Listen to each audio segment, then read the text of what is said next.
Video is brought to you by Mechaarena. Hey noble ones, welcome back to my channel. This is the Metatron speaking, and as you know, this platform stands for the truth, and the way I try to achieve that is by doing three things. I try to always double check and triple check the information I present to you as historical facts in order to decrease the likelihood of me spreading misinformation. The second thing I do is, if I do make a mistake, which I occasionally do make, I will say it publicly. I say that I stand corrected, and sometimes I even debunk myself. But the third thing I do is that I have a debunking series, whereas I find videos that are very popular on the internet that are saying something that is factually wrong, and I try to correct it. Now, we could say that my debunking videos are divided in two categories.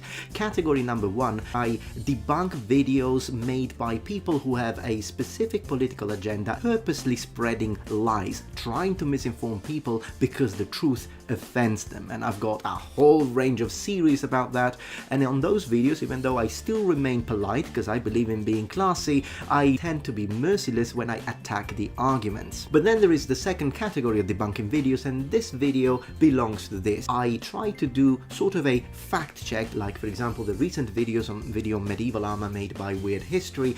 It's not an attack on them, but I do believe that the video you made requires a sort of fact checking. Now, Shad at Shadiversity channel already did a fantastic job in his video, which is 1 hour long. So on this video, I am not going to sort of nitpick every single sentence that might have been rephrased in a more correct way. I am going to sort of underline specific things that are actually factually wrong. The first problem I have is with the title itself. Ways medieval armor was more dangerous than wearing nothing. Now, this is clearly a clickbaity title. Am I 100% always against clickbaity title? Well, as long as the statement is not false, if you rephrase it in a way that you think will gather and harvest more views, I can understand that. I'm okay, as long as the statement is not false. Is this statement false? Generally speaking, yes, but I wanted to give them the benefit of the doubt, because what I was hoping is that they stated something like this to attract clicks, but then on the video they will say, in a majority of situations on a medieval battlefield, it is obviously better to wear armor, but there are strange situations and little scenarios that we can look at just for fun, in which it would be better not to wear armor. For example, if you're trying to swim through a river, you're better off without armor than you would be wearing armor. So I was hoping for little situations like this, for a little fun, entertaining video. That's not what they mean. The premises of this video are wearing medieval armor on a battlefield is silly because medieval people were stupid. You would be better off without any armor, and that's wrong. Okay, so the title and its premises are incorrect, but what do they actually say? What examples do they give us, and how wrong can they actually be? We will talk about this and much more after a word from our sponsor.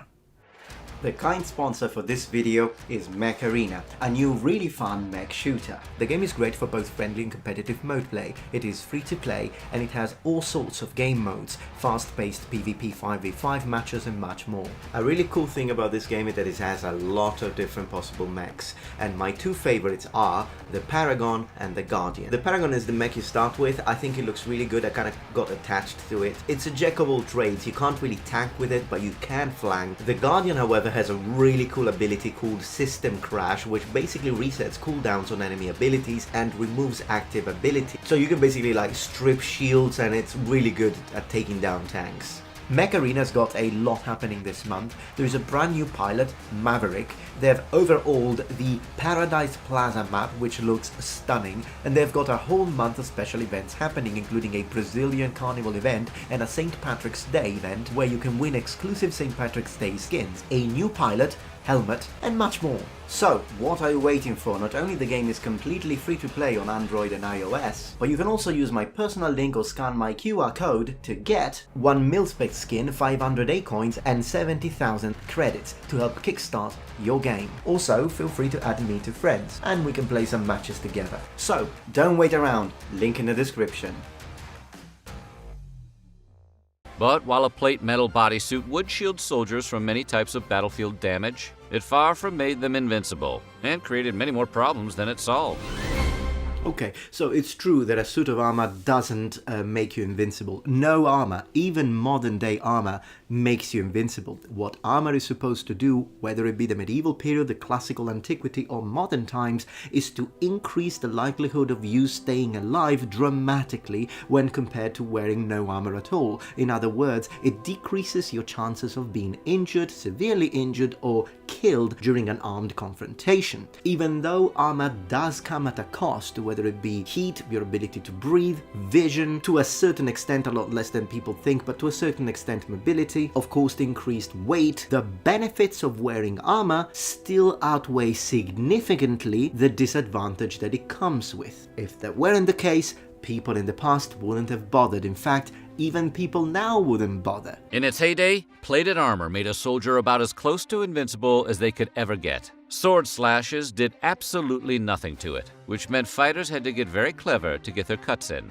The trick to defeating an opponent in plated armor was knowing that the armor didn't truly cover everything. There were gaps that one could exploit near the groin, in the neck, and under the armpits. Man, seems like you'd want extra armor in a few of those places. It's true that there are some areas in a complete suit of armor that you can't really cover with plate, for obvious reasons. If you put plate in front of the eyes, you can't see. But the areas that they mentioned, yes, the armpit is a weak spot, but they still armored it up. Riveted mail is armor. As you can see in my suit of armor that I'm wearing now, I have riveted mail protecting that, and underneath it I've got a padded arming doublet. Also, as Shad mentioned, they used things such as basigues, and we have the equivalent in samurai armor where they would put stuff underneath the plate to protect those areas, or add extra layers to again protect these weak spots. He also didn't mention behind the knee or in between the elbow joints. If you go a little further after the medieval period, then yes, they did figure out a way to put plates even in these areas and still have almost perfect articulation. But even in the medieval period, in the late 15th century, you've got something, for example in the arm harness, which is this external protruding plate that is created specifically to protect the gap. When you mention the throat, well, it kind of depends on what helmet you're wearing, because if you're wearing an armor, particularly if it has a wrapper, good luck getting to the throat. And when it comes to the groin, well, some people did cover that in plate. Medieval people had a choice. Some people decided to wear less armor than other people, as Matt Easton eloquently points it out in this video that you should totally check out. They weren't in the front line, so they decided to wear less armor. Medieval people did that, and even in my case, for example, if I chose to wear this helmet, which is a barbute, it's more for light cavalry, scouting, maybe staying in the camp. It gives me the ability to breathe, I can see well, I can hear well, but I got less protection. And we know the knights had several configurations for their armor. Sometimes instead they chose the full-on armlet if they were going for a charge, but then they could lift their visor to, you know, kind of mitigate that, so they can choose. Armor was designed in a way that you could accommodate these personal choices. There isn't one type of medieval armor. There are loads of different possible configurations for all sorts of personal preference and scenarios. Resourceful fighters would grapple their opponents and then try to stab at those weak points with daggers. If you're the guy wearing the armor, that would often mean taking a dagger in an extremely inopportune place, like the neck, the groin, or even through the eye slit in your helmet. Whichever it turned out to be, the one thing that was for sure was that it would be an exceptionally painful end.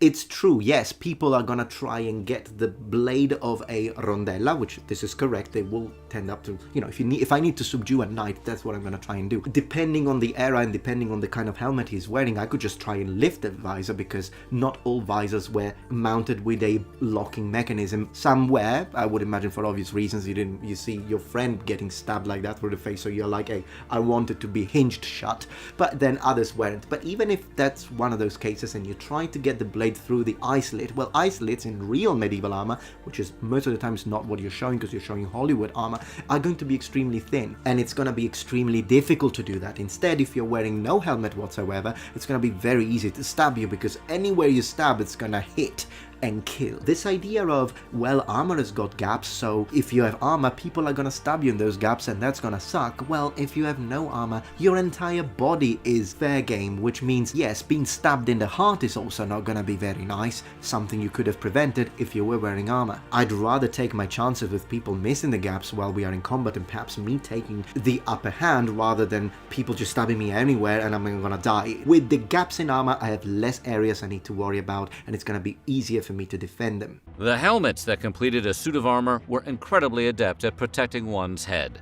Unfortunately, that protection came at the price of completely eliminating your peripheral vision. Sort of like how a diving mask lets you see underwater, but only the sharks directly in front of you. In the midst of combat, it could be pretty easy to get taken out by an attacker creeping up behind you. Okay, that's interesting because again, it depends on the helmet. As I've shown you, there are helmets that reduce your peripheral vision, but there are other helmets that don't. He's still not taking into consideration that I have the choice. I can lift my visor up and then boom, I've got full-on vision. And we see that in the sources a lot. We see a lot of medieval knights lifting their visors up, perhaps after the charge, so that they can fight better and breathe better. But when combatants got really mixed in with one another, Braveheart style, a distinct possibility in any battle, a soldier in armor could get absolutely bushwhacked by someone just outside their limited field of vision. Movies give this misrepresentation that all medieval battle was just people running towards each other like crazy, and then it was a mess. Matt Easton will correct me here, but I want to say that most medieval battles were fought in formation, with people slowly advancing against each other. Please don't use movie representations of battles as a reference to how battles actually happened. While a heavy suit of plate armor would protect you from most stabbing and slashing damage, it could actually make it easier for your opponent to clobber you into the next world by increasing your chances of getting a concussion or internal bleeding after sustaining a massive blow. Weapons like maces and hammers took advantage of the fact that steel could dent and cave into its wearer. Obviously, teeing off a foe's head with a heavy blunt weapon could still do plenty of damage, even if they were wearing a helmet. Okay, this is a big misunderstanding of how armor works, and I understand why they misunderstand it. They have never worn armor, nor any reproduction that is worth their salt. Let me show you what I'm talking about. They are assuming that a medieval helmet has a relatively, I imagine, thin layer of steel on the top, or iron depending, and then the metal is in direct contact with my head. But that's further from the truth that it could get, because as you can see now, this is not a perfect liner. There are more historically accurate liners, but it's still a good liner because it gives you the idea that, first of all, this is some relatively thick metal, particularly in the top part, because the thickness of a properly made medieval armor, whether it be a helmet or whether it be the cuirass and breastplate, it will vary, and it will have a thicker part in the most important parts, which in terms of a helmet would be the top. And that's the same with Japanese kinds of helmets like the kabuto. But in this case, you can see that underneath the steel there is a whole layer of padding, and this is the case for all medieval helmets that we know of, whether it be iconography or whether it be archaeological findings, that would create a certain level of cushioning that helps with the blow, and also distance between your head and the metal. So even if they manage to dent the steel of this helmet, which depending on how rich the person is, we could vary from plain iron all the way up to heat-treated medium carbon steel, in which case good luck denting that. But even if that were the case and it did dent in, it doesn't come into contact to your skull directly. There still is space, and depending on what helmet we're talking about, helmets such as the Great Helm or some forms of bassinets will be suspended over your head, and in certain cases you have another helmet underneath like the Secret Helm. So even though it's true that a very strong and well-placed blunt attack to your head can stun you, the fact that the metal could be bent or dented does not increase your likelihood of being severely damaged or injured. In fact, if you're wearing this, you can get stunned by a properly placed attack, but then my mates around me, my formation, they could still take me back, and the other person might not fully take advantage and finish me off while I'm trying to get back on my feet. But if I'm not wearing it and they manage to hit me properly with a mace in the head, I will be dead. So still better to wear a helmet than to wear nothing. It's like telling modern day firefighters, oh no, don't wear the helmet, it's gonna increase your likelihood to get an injury if you hit your head hard enough. What kind of logic is that? See this late 12th to early 13th century kind of mace? Would you rather this hit your head without anything, or would you rather it hit your head while you're wearing steel and padding underneath? A hammer could actually damage a chest plate enough to break bones, cause internal bleeding, or even stop someone's heart. The trick is having enough strength to make the blow count. But when you're talking about professional soldiers of the medieval era, that kind of strength wasn't all that unusual. I don't think they understand how effective plate armor can be and how difficult to penetrate it could be. One of the deadliest weapons of medieval combat was the trusty old bow and arrow. While it's true that armor could protect its wearer from arrows, it hardly made you immune from them. First and foremost, distance was a huge factor. From a long distance, arrows wouldn't do too much. But at a closer range, arrows designed to pierce armor could smash right through. When you look at medieval treatises, it does appear that a majority of medieval archers tended to shoot at point blank. But in my opinion, that's not necessarily because at close range you could easily penetrate a full suit of armor. Todd's workshop demonstrated that. But simply because it was easier to try and hit someone, for example, only where he had mail or perhaps in the face. And in fact, when we look at how injuries are described by medieval people, eyewitnesses that were on the field, they do usually, when they talk about medieval knights being injured by arrows, is because they lifted their visor, because they thought that they weren't at a dangerous distance from their opponent. Lucky shots. But I yet have to see a full-on description of medieval knights being killed through their full plate armor, in the breastplates, in the placards. No problem. I've never seen that. And the very Battle of Agincourt that they mention is a proof of that, because the French, the full-on nobility with the best armor that money could buy at the time, led a very ineffective full-blown charge against the English and were showered by probably what's close to hundreds of thousands of arrows, and survived. Yes, the French lost, but the fact that that's one of the historical medieval battles with the highest number of captured noblemen shows you that these people survived, even if they were shot by that many arrows. Why? Because armor worked.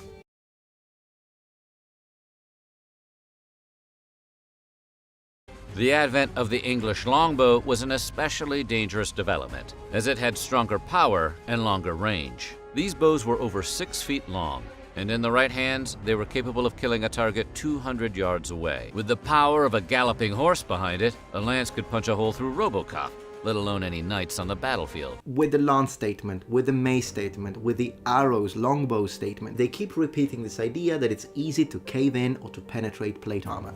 And we know for a fact that it wasn't easy. It's not like it's unheard of, but it was extremely difficult. Also because you have to remember, when it comes to a cuirass in the 15th century, for example, which they do mention a lot, as you can see, we are looking at a multi-layered approach, whether it be the Gothic style, whether it be the Italian style. You've got a combination of the breastplate and the placard. So basically, in the center of mass of the suit of armor, which is the most likely part to be hit by a lance strike or an arrowhead, you have 2 layers of the thickest plates in the armor. A very ingenious way to double the layer of protection without increasing significantly the overall weight of the armor. Talking about the weight of the armor. Considering that suits of armor were basically huge chunks of steel strapped to a person's body, you'd probably assume they would be extremely restrictive. And in some ways that was true, but you might be surprised by just how much mobility some of these knights had. They could actually run and jump surprisingly well for a tin can with legs. I hate the expression tin can with legs, but I'm not gonna nitpick on that. Still hate it. That being said, the plates were still an encumbrance. While you did have a decent amount of mobility in a suit of armor, that didn't mean you could just sprint around on the battlefield swinging your sword like a larper in a cardboard costume. And neither would you want to, because, I mean, spinning around with your sword, a fully plated knight is not going to be an excellent swimmer or a great ballerina, but he is still going to be an effective soldier. In fact, a full suit of armor could weigh up to 100 pounds or more. And that's not counting the rest of the typical gear a soldier might have to carry around with him. Okay, that is absolutely factually wrong, and I loved how Shad tackled this, and he showed that you just needed to Google it for 3 seconds to know that this is incorrect. Now, they do say on this video that jousting armor was heavier than regular battlefield armor, but now they're talking about the battlefield, and they specifically said 100 pounds, which is absolutely incorrect. 20 to 25 kilograms is the average weight of a full-plate medieval harness used for battle. And also, they do focus on the weight alone, but they don't focus on the fact that the armor's weight is very well distributed over the body, to the point that even a little muppet like me, who is definitely not even 1% of how a trained medieval knight would have been, I still can wear my armor and walk around with it, spar with my friends, run and use it. Of course, if I wear it for an entire day, I'll feel it afterwards, I'll feel it the next day, but I'm not a trained individual as much as a medieval knight would have been, and still I can wear it. When the armor is tailored for you, which was the case for all medieval mounted nobility and professional men at arms, then most of that weight will be at your natural waist, with the limb armor actually being pointed, in other words, suspended, both for the legs and for your arms. As you can imagine, donning a bulky pile of metal to swing a smaller, pointier piece of metal at your foes could get pretty tiring pretty quickly. It meant you often found yourself facing opponents who were potentially far less exhausted than you were. Thanks to contemporary reenactors, historians estimate that running in 15th century chainmail armor required twice the amount of energy than running without it. Apart from the fact that I'm not sure about this twice as much, also because they're talking about mail, and to be honest, I've worn 15th century mail like the one I've got here, and I don't feel that that's the case, so I'd like to see this study. But also this statement that people without armor who are fighting against you in armor are gonna have a huge advantage against you because you're gonna get tired very quickly and they're not. It really is a very confusing statement and inaccurate. First, these people are trained, whether it be the samurai, whether it be the knights, whether it be Roman soldiers, since they showed off a Roman legionary, and here is me in my lorica segmentata, by the way, just to show you that I can wear it. If I could wear it and use it, so could people on the field. And we see throughout history that whoever could afford at least some degree of armor used it. By the 17th century, suits of armor were on the decline. While they remained common among the nobility and cuirassiers during the European wars of religion, by the start of the 18th century, the once glorified suit of armor had basically been reduced to a chest plate. Why?